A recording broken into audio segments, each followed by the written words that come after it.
Hello hello student, कैसे हैं आप सब लोग। लगता है सब खुशी होंगे, अच्छे ही होंगे और बहुत अच्छे सीखे होंगे क्योंकि सामने अभी आपका बहुत जल्द बोर्ड एग्जामिनेशन आने ही वाला है। सो उनको बगल में रख करके आइए हम थोड़ा सा वापस से हम आ जाते हैं अपने पोर्ट्रेट डिवाइस की ओर। हम लोगों ने पिछली बार डस्ट ऑफ स्नो का पोर्ट्रेट डिवाइस कर लिया था। जिसने अगर डस्ट ऑफ स्नो का पोर्ट्रेट डिवाइस नहीं देखा है तो कृपया करके ऊपर जो आई बॉल में आ रहा dust of snow portrait device, कृपया करके उसमें क्लिक करें और जा करके डस्ट ऑफ स्नो का पोर्ट्रेट डिवाइस को देखने की कोशिश करें, सीखे। तो आज जो हम सीखने वाले हैं, रॉबर्ट फ्रॉस्ट के द्वारा एक पोयम लिखा गया था, एक कविता लिखा गया है जो कि नाम है फायर एंड आइस। तो आज हम उस फायर एंड आइस का पोएट्री डिवाइस के बारे में हम लोग देखेंगे। मैं वापस से बता दूं, पोएट्री डिवाइस को हम या तो फिगर ऑफ स्पीच भी कहते हैं या तो फिर हम इसे लिटरेरी डिवाइस भी कभी कभार कहा करते हैं। ठीक है, तो चलिए आइए देखते हैं। जैसे कि अब आपको स्क्रीन में दिख रहा होगा फायर और आइस भी, है ना।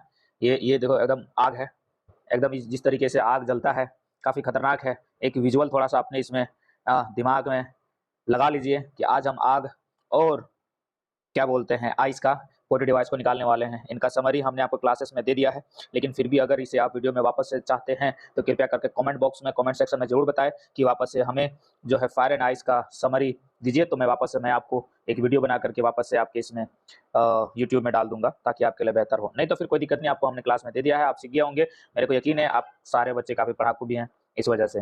तो जैसे कि आज हम लोग देखने वाले हैं फायर एंड आइस का पोएट्री डिवाइस। तो फायर एंड आइस का पोएट्री डिवाइस देखने से पहले हम इनके लाइनों को देखेंगे। जैसे कि यहाँ पर 8 लाइन का ये पोयम है। जैसे कि आप देख रहे हैं, some say the world will end in fire and some say in ice, for what I have tasted of desire I hold with those who favour fire, but if it had to perish twice I think I know enough of hate to say that for destruction ice is also great and would suffice. तो ये हैं आपके 8 line के poem जो कि काफी सुंदरता से आपके रॉबर्ट फ्रॉस्ट ने हमें बहुत हमारे लाइफ की गहरी मीनिंग को दिखाने की कोशिश की, बताने की कोशिश की है। तो मेरे ख्याल से आपको समझ में सारा चीज मैंने आपको बता दिया और आपने सीखा होगा। तो चलिए आइए हम लोग देखते हैं कि इनमें कौन से पोएट्री डिवाइस का इस्तेमाल किया गया है। सबसे पहले जैसे कि अब आपको स्क्रीन में दिख रहा होगा कि सबसे पहले इनमें जो इस्तेमाल किया गया वो राइमिंग स्कीम।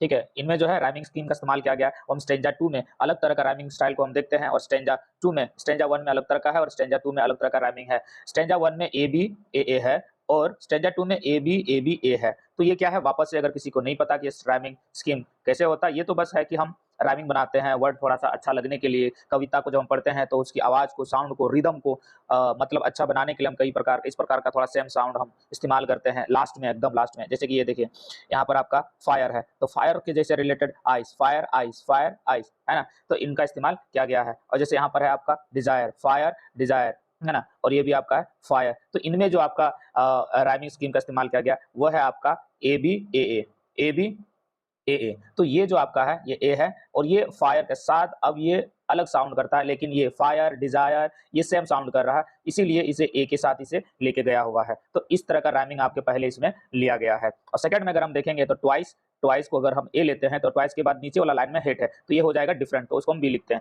लेकिन जैसे थर्ड वाले लाइन में आते हैं तो हम यहाँ देखते हैं ट्वाइस और आइस, ये दोनों क्या करता है, सेम होता है। दैट मीन्स हम इसे क्या करेंगे, ए करेंगे। इसके बाद फिर देखेंगे यहाँ पर ग्रेट है, दैट मीन्स ग्रेट हेट, ये देखिए यहाँ ग्रेट है, ये हेट है, सेम साउंड जैसा हमको सुनने में अच्छा लग रहा है, इन दोनों के साथ मिला हुआ जैसा लग रहा है। सो ये आपका क्या बी है, तो यहाँ भी आपका क्या हो जाएगा, बी आ जाएगा। तो ट्वाइस, आइस और सफाइस, यहाँ भी सफाइस है तो यहाँ क्या हो जाएगा, ए। दैट मीन्स ये कौन सा फॉलो कर रहा है, A B A B A B A. ये राइमिंग वर्ड क्या कर रहा है आपका, जो है कविता जो है फॉलो कर रहा है। ठीक है, जल्दी से आगे हम लोग देखते हैं वापस से राइमिंग के बाद हम आते हैं सिंबोलिज्म। सिंबोलिज्म, ठीक है, यहाँ पर जो सिंबल का इस्तेमाल किया गया है वो फायर एंड आइस को एज ए सिंबल क्या किया गया है, दिखाया गया है। जैसे कि अब आप लोग यहाँ पर देख सकते हैं। ठीक है, ये फायर है और ये आइस है, इनको क्या किया गया है, एज ए सिंबल। कहने का मतलब यहाँ फायर के बारे में हमको नहीं बताया गया है, लेकिन फायर को रख करके कुछ हमें दूसरे को सिंबल, दूसरे के चिन्ह को दिखा रहा है। जैसे यहाँ पे फायर को हम देखेंगे तो फायर जो ह्यूमन इमोशन को दिखाने की कोशिश कर रहा है, कोल्ड भी, आइस भी जो है ये भी ह्यूमन इमोशन को क्या कर रहा है, दिखाने की कोशिश कर रहा है। तो फायर में फायर किसको सिंबलाइज कर रहा है, इमोशन, ह्यूमन के इमोशन को। किस तरह का, लस्ट, फ्यूरी, क्रुअल्टी, ग्रीडी, इन सारे का क्या करते हैं, फायर क्या कर रहा है, सिंबलाइज कर रहा है। यहाँ पर फायर का मतलब आग बिल्कुल भी नहीं, जो आग हम जलाते हैं वो आग नहीं, वो सिंबलाइज कर रहा है। इसीलिए फायर को यहाँ एज ए सिंबोलिज्म का पोएट्री डिवाइस का इस्तेमाल कराया गया है। जैसे कि अब वापस हम देखेंगे इसमें आइस में भी देखिए, आइस में भी जो ह्यूमन इमोशन को दिखाया गया तो किस तरह का, रिजिडिटी है, जलसी है, इनडिफरेंस है, इनटॉलरेंस है, लोगों में कभी कभी टॉलरेंस लेवल जो सहने की क्षमता होती है बहुत कम होती है, अनडिफरेंस भी होता है, जलसी भी होता है। ठीक है, तो इनसे भी क्या हो सकता है, दुनिया क्या हो सकता है आपका, खत्म हो सकता है। आइस से नहीं, लेकिन आइस के साथ जो ह्यूमन इमोशन को यहाँ पर दिखाया गया है उससे भी हमारा क्या हो सकता है, दुनिया खत्म हो सकती है। तो यहाँ पर पोएट ने आपके वर्ल्ड को किस तरीके से खत्म होगी, दो तरीके से उन्होंने, एक तो फायर से, एक तो आइस से। तो फायर को उन्होंने एज ए सिंबोलिज्म लिया है और आइस को भी उन्होंने एज ए सिंबलाइज किया हुआ है। ठीक है, तो ये आपको समझ में आ गया होगा। तो नेक्स्ट हम चलते हैं, नेक्स्ट है आपका इमेजिनरी। ठीक है, इमेजिनरी ज्यादातर ये भी समझिए कि इमेजिनरी ज्यादातर पोएम में यूज किए जाते हैं एक्चुअली। जब कभी अगर कोई भी पोएम रीड कीजिएगा, अगर वो आपके ब्रेन में किसी तरह का विजुअलाइजेशन पैदा करता है, अगर वो वर्ड पढ़ने से, वो लाइन पढ़ने से, तो हम उसे बोलते हैं इमेजिनरी। ठीक है, और वास्तव में वो चीज नहीं होता है, लेकिन उसके बदले कुछ और आपको दिखाया जाता है। जैसे यहाँ पे फायर, एक्चुअली फायर के बारे में नहीं बताया गया है ना, तो वो बस इमेजिनरी है कि फायर भी दुनिया को क्या कर सकता है, जला करके राख कर सकता है। लेकिन क्या सही में आग पूरा दुनिया में लग जाएगी? नहीं। एक्चुअली लस्ट इतना ज्यादा है, हेट इतना ज्यादा हो गया है कि लोग एक दूसरे को मारने पे उतारे हो गए हैं, तो इसे जो एक तरह से आग के जैसा दिखाया गया। तो बस इमेजिनरी है, भावना है, ठीक है, कल्पना है, काल्पनिक है, तो इनको क्या किया गया यहाँ पर दिखाएगा। पिछले भी हम लोग ने इसमें ये देख लिया था, इमेजिनरी को देख लिया था। तो मेरे ख्याल से आपको इसमें ज्यादा परेशानी नहीं होनी चाहिए। तो पूरे का पूरे पोएम को आप एज इमेजिनरी बोल सकते हैं। अगर पूछा कि what are the imaginary literary device in the poem Fire and Ice, तो आप लिख सकते हैं the whole poem is imaginary. ठीक है, अब यहाँ नेक्स्ट हम देखेंगे, तो ये है पर्सोनिफिकेशन। पर्सोनिफिकेशन का मतलब क्या होता है? Personification is assign human qualities to non living things in this poem Fire and Ice are capable to destroy the earth. अब पर्सोनिफिकेशन क्या होता है कि जब कभी भी हम किसी भी नॉन लिविंग थिंग्स को एज ए ह्यूमन बींग्स दिखाने की कोशिश करते हैं, तो उसे हम पर्सोनिफिकेशन बोलते हैं, as a non living beings. जैसे कि हम 9th क्लास में आप पढ़े होंगे विंड के बारे में, है ना। विंड, विंड क्या है? विंड एक नॉन लिविंग है, लेकिन उस विंड को क्या बोला जा रहा है? उसको रुकने के लिए, थमने के लिए उनसे पोएट क्या कर रहे हैं? बात कर रहे हैं। और उन्हें क्या किया जा रहा है? बता रहा है कि आप रुक जाओ, उनसे बात कर रहा है। तो उनकी जो ह्यूमन क्वालिटीज कभी-कभी होती है कि लोग आपको मारते हैं, पीटते हैं या फिर आपको प्रॉब्लम में डालते हैं, कभी अगर आप ऊँचे उठने की कोशिश करो तो। समटाइम्स क्या होता है, वही चीज़ जब हम नॉन लिविंग थिंग्स को दर्शाते हुए हम अपना ह्यूमन क्वालिटीज को कविता में या कहीं भी दर्शाने की कोशिश करते हैं, तो उसे हम पर्सोनिफिकेशन करते हैं। यहाँ पर जैसे कि हम देखेंगे इन द पोएम में फायर एंड आइस, इन दोनों को पर्सोनिफाइड किया गया है। फायर को ह्यूमन इमोशन का लस्ट हो गया, फ्यूरी हो गया, क्रुएल्टी हो गया, ग्रीडी हो गया, इनके साथ क्या किया गया है?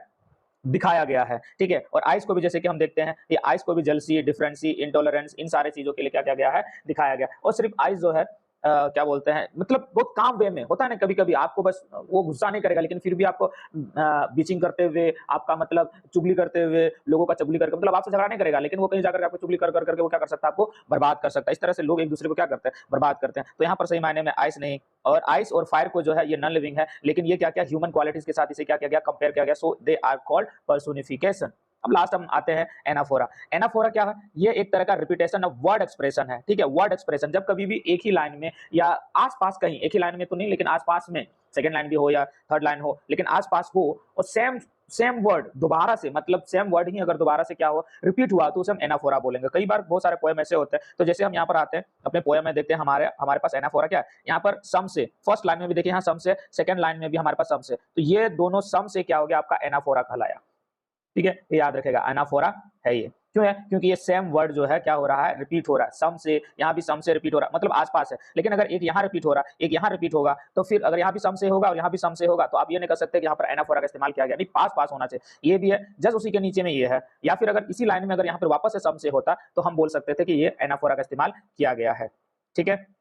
नेक्स्ट चलिए हम देखते हैं अब असोनेंट्स। तो ये तो लास्ट बार भी हम लोग पढ़ चुके थे असोनेंट्स के बारे में। तो असोनेंट्स क्या है? असोनेंट्स सेम वोवेल साउंड। ठीक है, इसको एक मिनट, एनाफोरा से हम तो इधर आ गए। एलिट्रेशन, ठीक है, एलिट्रेशन क्या होता है? सेम साउंड, सेम साउंड, या तो सेंटेंस लाइन के स्टार्टिंग में हो, या तो कभी कभार क्या होता है बीच में ही क्यों ना हो। ठीक है, और वो साथ साथ में हो, उसे हम क्या बोलेंगे? एलिट्रेशन। सेम साउंड हो, ठीक है, क्या हो? Same sound. जैसे कि अगर हम देखेंगे कि एस का साउंड और एफ का साउंड हमें देखने को मिला है, और डब्ल्यू का भी साउंड हमें देखने को मिला है। ये चीज हम देखेंगे अपने पोएम में। देखिए, वर्ल्ड वुड, एक मिनट, असोनेंस, असोनेंस बोलता है, असोनेंस वापस आ रहे हैं, एलिट्रेशन में ही रहिए।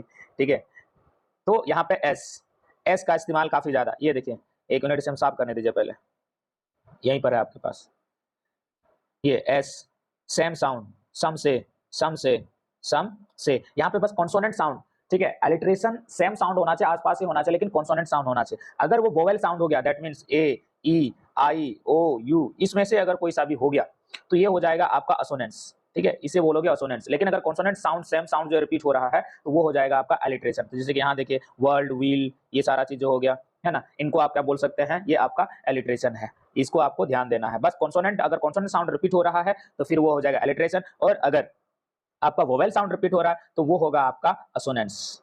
ठीक है, असोनेंस, जैसे कि यहाँ पर आपको दिखा रहे हैं।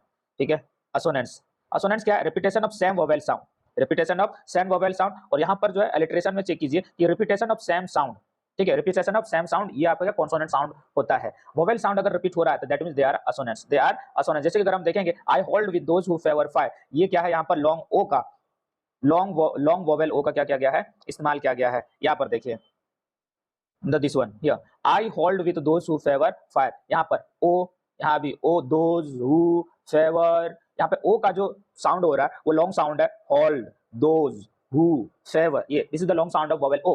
तो यहाँ पर क्या हो रहा है, रिपीट हो रहा है आपका वोवेल साउंड, यहाँ पर वोवेल साउंड को क्या हो रहा है, ज्यादातर आपका रिपीट हो रहा है, तो इसे हम बोलते हैं असोनेंस, इसे हम बोलेंगे असोनेंस। और यहाँ ऊपर जो आपका रिपीट हो रहा था एस एस डब्ल्यू डब्ल्यू, ठीक है, ये क्या है आपका अलिटरेशन। क्यों है, क्योंकि ये सेम साउंड रिपीट तो हो रहा है लेकिन ये कॉन्सोनेंट में है। Okay great, I think you have learn और आपको समझ में आ गए दोनों में डिफरेंसेस। अब हम आते हैं लास्ट टू जो कि है मेटाफर। लास्ट बार भी हमने क्या किया था, यूज किया था, बताया था आपको व्हाट इज मेटाफर। मेटाफर का मतलब दो चीजों को क्या करना, कंपेयर करना, ठीक है, दो चीजों को कंपेयर करना। किनसे कंपेयर करते हैं, कभी कभार लाइक या एज, लेकिन कभी कभार जब हम कंपेयर करते हैं बिना इन दोनों के, लाइक या तो एज के, तो उसे हम मेटाफर बोलेंगे। तो यहाँ हमारा जो मेटाफर यूज हुआ है वो यूज हुआ, कंपेयर किया है आपके फायर एंड आइस को किनके साथ, फायर एंड आइस को कंपेयर किया गया है आपके ह्यूमन इमोशन के साथ, ठीक है, ह्यूमन इमोशन के साथ। और ह्यूमन इमोशन क्या है, एक डिजायर है और दूसरा आपका हेट्रेड है, ठीक है, डिजायर जो है फायर के लिए है और हेट्रेड जो है आइस के लिए इस्तेमाल किया गया, तो इसे हम क्या बोलते हैं, मेटाफर बोलेंगे। अगर suppose that question comes what कि किस तरह का मेटाफर का इस्तेमाल किया गया, तो आप बोल सकते हैं फायर एंड आइस को ह्यूमन इमोशन के साथ जस्ट डिजायर एंड हेट का क्या किया गया है, इस्तेमाल किया गया है, मतलब कंपेयर किया गया है। फायर एंड आइस को जो है ह्यूमन इमोशन के साथ क्या किया गया, कंपेयर किया गया है,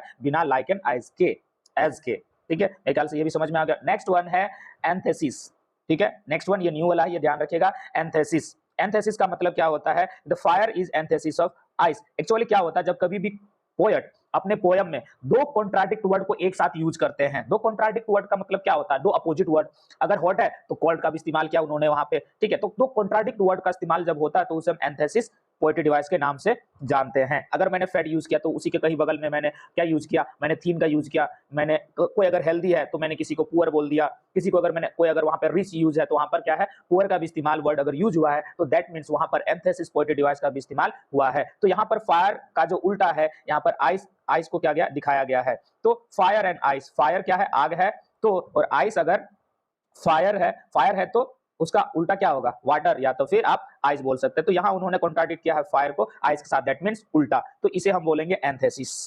मेरे ख्याल से आपको ये जो पोएट्री डिवाइस है आज का आपको समझ में आ गई होगी। आज की जो न्यू ये लिटरेरी डिवाइस थे वो था एंथेसिस, इस पे ज्यादा ध्यान दीजिएगा, ठीक है, और ज्यादा घबराने की बात नहीं है। अगर आपको समझ में नहीं आती है कृपया करके कमेंट सेक्शन में बताएं कि कौन सा सेक्शन आपको समझ में नहीं आ रहा है, कौन सा लिटरेरी डिवाइस आपको समझ में नहीं आया, मैं वापस से उसे समझाने की आपको कोशिश करूंगा।